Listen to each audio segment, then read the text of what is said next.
Bonjour à tous. Les prix de l'énergie flambent. Depuis plusieurs mois, nous vivons une augmentation très forte des prix des énergies qui pourrait ne pas s'infléchir avec la fin du bouclier tarifaire. Quelles sont les solutions pour rendre nos élevages plus résilients? Cela passe bien entendu par des économies d'énergie, directes ou indirectes, mais aussi de la production d'énergie renouvelable. On va en discuter tout de suite avec un zoom que nous allons réaliser sur la filière porc. Frédéric Kergourlet, bonjour. Bonjour Olivier, bonjour à toutes et tous. Voilà, vous êtes expert en production porcine, chambre d'agriculture, et vous avez choisi de nous présenter différents exemples. Où allons-nous aller à travers les exemples que vous allez nous proposer? Alors au travers de deux cas concrets en élevage, on va se rendre donc sur la commune de Trévron chez Johan Bernard pour présenter les solutions qu'il a pu mettre en place, notamment en termes d'économie d'énergie, mais également de production d'énergie pour de l'autoconsommation et de la revente. Et ensuite, on se rendra chez Bruno Vinet à Saint-Hilaire-de-Loulay en Vendée. Voilà, et dans la foulée, nous aurons l'occasion de découvrir du matériel que vous avez souhaité nous présenter, des équipements techniques, notamment proposés par différentes entreprises qui sont partenaires de l'Espace pour demain. On va laisser la surprise et vous nous présenterez ce matériel en direct ici sur cet Espace pour demain avec la partie Espace Exposition. Donc tout de suite, quelques éléments chiffrés peut-être pour bien voir où on va et comment on va avancer. C'est important. Hein. Voilà, donc là c'est une petite photographie des élevages que l'on va visiter dans un second temps chez Johan Bernard et là chez Bruno Vinet. Mais avant, on voulait démarrer par quelques chiffres importants. Il faut avoir à l'esprit que la consommation d'énergie en porc, la référence moyenne est de 983 kWh par truie présentée par an. Ça représente aujourd'hui 200 à 250 euros par truie présentée par an, soit pour un élevage de 200 truies, une facture de 45 000 euros. Il y a 15 ans, cette facture était de 15 000 euros. On pourrait extrapoler, ça représente également 48 kWh par porc produit si on ramène ça par porc produit. Et il faut savoir qu'en production porcine, l'essentiel des consommations d'énergie est d'origine électrique. 75% est d'origine électrique, ce qui fait que les éleveurs de porc sont fortement sensibles à l'augmentation des tarifs de l'électricité. Alors si on regarde la consommation d'énergie par poste, le premier poste de consommation d'énergie dans un élevage de porc, c'est le chauffage. Puis le deuxième poste, non négligeable, c'est la ventilation. Et enfin, il y a un troisième poste qui concerne davantage l'éclairage, et puis après des postes annexes avec différents moteurs que l'on retrouve sur l'élevage. Stade physiologique le plus consommateur d'énergie d'un élevage de porc, c'est le post-sevrage. Puis ensuite vient l'engraissement avant la maternité, qui est le troisième stade physiologique le plus consommateur d'énergie d'un élevage de porc. Donc quand on veut faire des économies, on cible assez facilement les points sur lesquels il va falloir travailler. Alors pour réduire sa consommation, il y a différentes étapes. Déjà, ça consiste à analyser sa facture et ensuite faire un diagnostic de ces bâtiments pour faire un peu un état de l'art, de là où il va falloir éventuellement investir ou agir. Agir, ça passe par une action au quotidien sur ces pratiques. Ça consiste à étalonner les sondes, à respecter les débits minimums de renouvellement d'air, qui peuvent être des forts éléments de déperdition thermique des bâtiments. Et dans un troisième temps, on investit pour aujourd'hui, mais aussi pour l'avenir. Donc au travers de deux cas concrets, on va vous montrer un peu les exemples, des exemples donc, en élevage. Donc là, ici, on se trouve donc, chez Johan Bernard et ici ensuite donc, chez Bruno Vinet.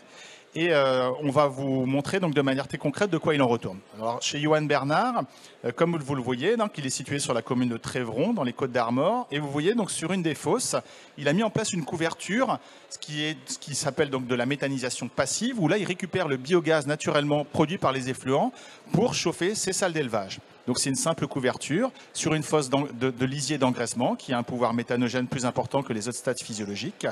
Et donc le biogaz qui est produit est brûlé dans une chaudière bigaz pour ensuite donc, produire de l'eau chaude et alimenter les salles d'élevage. Alors on a 109 000 kWh produits par an par ce dispositif qui permet donc de chauffer 1300 places de post-sevrage, 10 places de maternité et également de préchauffer 42 autres places de maternité. Donc c'est un dispositif qui est très pertinent. Il y a par ailleurs un complément de propane, puisque donc, la production de biogaz ne suffit pas à alimenter l'intégralité de l'élevage. Complément de propane qui permet du coup de compléter le dispositif en termes d'apport d'énergie. Donc là, on voit à nouveau l'installation. Alors la chaudière bigaz qui permet de brûler à la fois le biogaz et le propane est essentielle au fonctionnement du dispositif.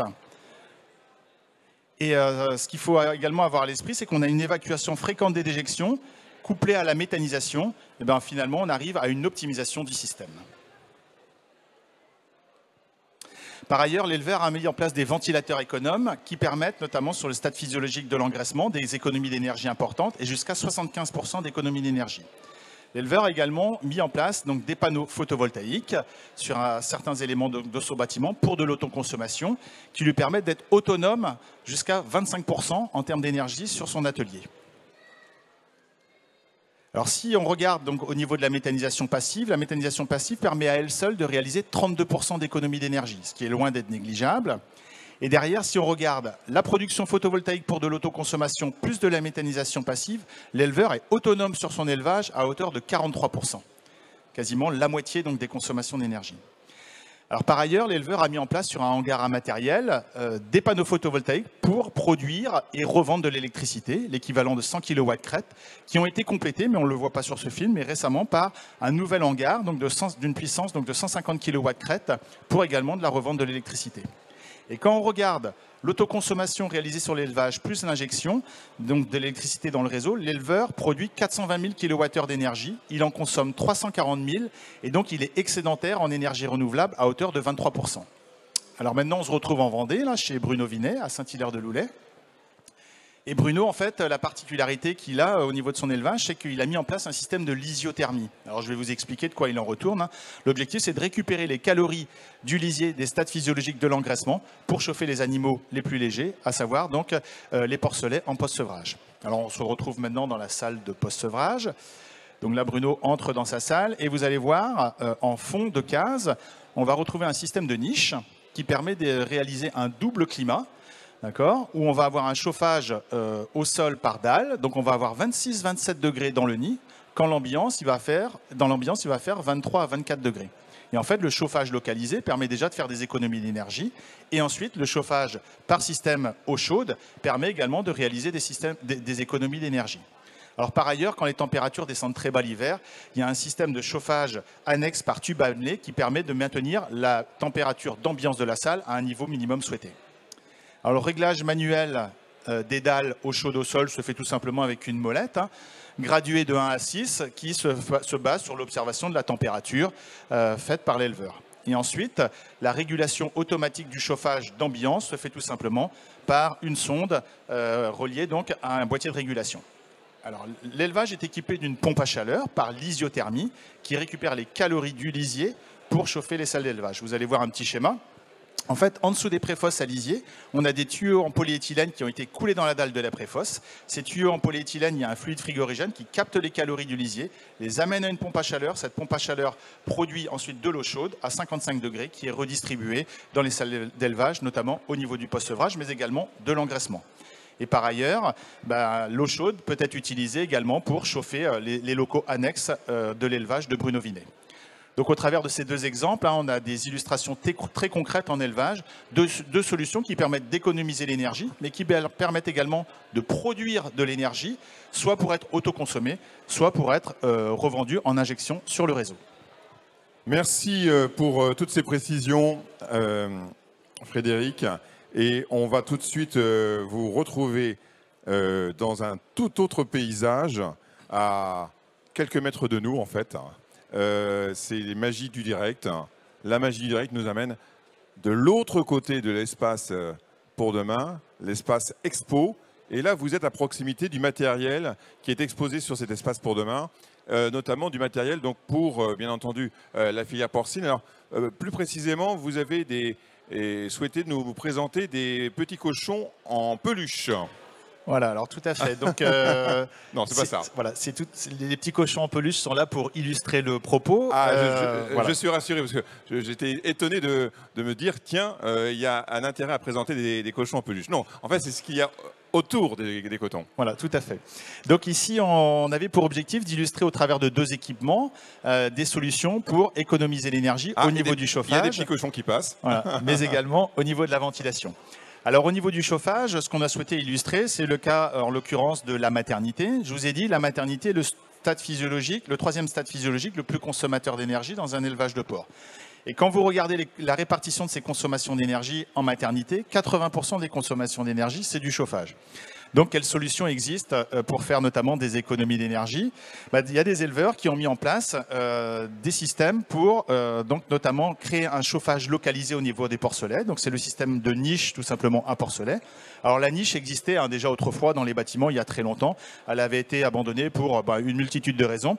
Elle retrouve aujourd'hui sa raison d'être pour justement créer une zone de confort privilégiée pour les porcelets en évitant finalement de dissiper la chaleur dans l'intégralité de la salle et en concentrant le chauffage, on fait non seulement une économie d'énergie, puisque finalement on concentre le chauffage là où donc les animaux en ont le plus besoin, et derrière finalement on maintient une ambiance un peu plus fraîche pour la truie, ce qui est donc une température de confort plus acceptable pour elle. Sur le petit tapis rouge. Voilà, sur le petit tapis rouge, en fait, on a nos cochons. Oui. À la mise bas, grossièrement, donc les cochons ont une exigence de température de 34-35 degrés. Et ce qu'il faut avoir à l'esprit, c'est qu'une truie en lactation a une température de confort de 18 à 20 degrés. Donc vous voyez bien, on n'a pas les mêmes exigences thermiques, alors que l'espace est relativement restreint. Voilà. Donc non seulement la niche va permettre de faire des économies d'énergie, mais en plus va permettre de différencier deux zones de confort. Une zone de confort privilégiée pour la truie où il y a une température un peu moins importante et une zone de confort privilégiée pour les porcelets où la température est plus importante et plus intéressante. Donc ça, c'est un système, les niches là que l'on présente sont proposées donc par la société E-Tech. Voilà, donc il y a différents modèles de niches. Chaque éleveur donc peut trouver aussi des solutions et des réponses par rapport à ces problématiques de bâtiment. Et ce qu'on souhaitait illustrer aussi ici, c'est qu'en dessous de la niche, on a tout simplement une petite dalle dans laquelle circule de l'eau chaude. Et sur le principe des planchers chauffants en maison d'habitation, on va venir chauffer à partir de l'eau chaude l'ambiance des porcelets. Et l'avantage avec ce système-là, c'est que l'eau chaude, elle peut être produite d'une multitude de manières. Si sur l'élevage, éventuellement, par exemple, on a une unité de méthanisation, on peut valoriser la chaleur de l'unité de méthanisation au niveau de la dalle eau chaude. On peut éventuellement aussi avoir un dispositif de pompe à chaleur, donc des pompes à chaleur éventuellement par géothermie. On va puiser les calories du sol pour chauffer de l'eau. Cette eau ensuite peut être redistribuée au niveau de cette dalle eau chaude. On a également des pompes à chaleur par lisiothermie, c'est ce que j'ai pu présenter notamment chez Bruno Vinet, où on va puiser les calories du lisier pour chauffer de l'eau et cette eau va servir finalement au chauffage des porcelets ou des animaux les plus petits de l'élevage. On peut également réfléchir à la mise en place de solaires thermiques, éventuellement de chaudières bois. Donc vous voyez, dès lors qu'on part sur un système de chauffage eau chaude, on a une multitude de sources d'énergie. Et à titre indicatif, si je prends l'exemple des pompes à chaleur, on sait qu'avec une pompe à chaleur, on peut faire environ 60% d'économie d'énergie par rapport à un chauffage classique tout électrique. Ça, c'était la première chose. Donc, c'est une illustration parmi d'autres. Il y a une multitude de solutions aujourd'hui qui existent en élevage. Je voulais également donc, faire un petit focus sur un deuxième équipement, que sont les ventilateurs économes, donc, qui nous ont été mis ici en exposition par la société TÜV Frigo Rapidex, où aujourd'hui, je vous ai dit, la ventilation est le deuxième poste le plus consommateur d'énergie dans un élevage de porc. 39%. C'est de la ventilation, 46% c'est du chauffage. Et si on regarde le stade physiologique de l'engraissement, en engraissement, 90% des consommations d'énergie, c'est de la ventilation. Donc à un moment donné, on peut se dire, tiens, je vais peut-être essayer de faire des économies d'énergie là-dessus, en sachant qu'un ventilateur va fonctionner toute l'année, à des régimes minimums l'hiver, mais à des débits importants l'été, notamment pour baisser en température les salles d'élevage, notamment lorsqu'il fait chaud. Et avec les nouveaux modèles de ventilateurs, alors dit brushless, on arrive à des économies d'énergie de l'ordre de 65 à 75% par rapport à un ventilateur classique. Et je vous invite à venir regarder ici les compteurs d'énergie où on a mis en route les ventilateurs là depuis 2 jours et vous avez les niveaux de consommation d'énergie depuis 2 jours. Et en l'occurrence, sur le ventilateur économe ici, on est à 1,66 kWh d'énergie consommée, quand sur le ventilateur classique, on est à 5 kWh consommés. Donc vous voyez des économies d'énergie vraiment très pertinentes en ce qui concerne le ventilateur économe.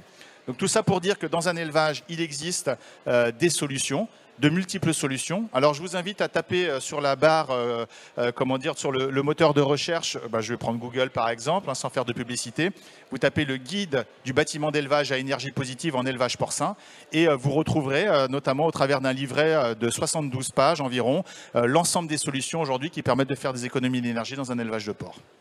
Très bien, merci pour ces conseils Merci. sur les possibilités de recherche sur Google, notamment, mais il n'y a pas que Google.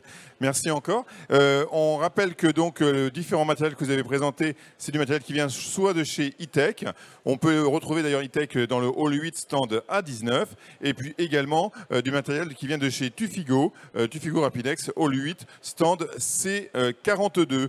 Voilà. On vous propose également d'en savoir plus sur cette possibilité de faire à la fois des économies d'énergie, également de produire de l'énergie en restant avec nous, en participant à des ateliers débats qui ont lieu tout au long de la semaine, donc sur les 3 jours, des ateliers qui ont lieu toutes les heures. Merci encore Frédéric pour ces précisions. Je vous rappelle également que l'espace pour demain est conçu et animé par le SPACE et les chambres d'agriculture de Bretagne, avec l'appui de leurs partenaires Elinov, GIE Élevage de Bretagne, la Fédération des CUMA, IDEL, IFIP et Itavi. Nos partenaires techniques, on rappelle, Airbrace, Bioret, Boreal Energy, E-Tech, Lidl-Leroy, New Holland, Serap et Tufigo Rapidex. Merci à vous tous. Bon space.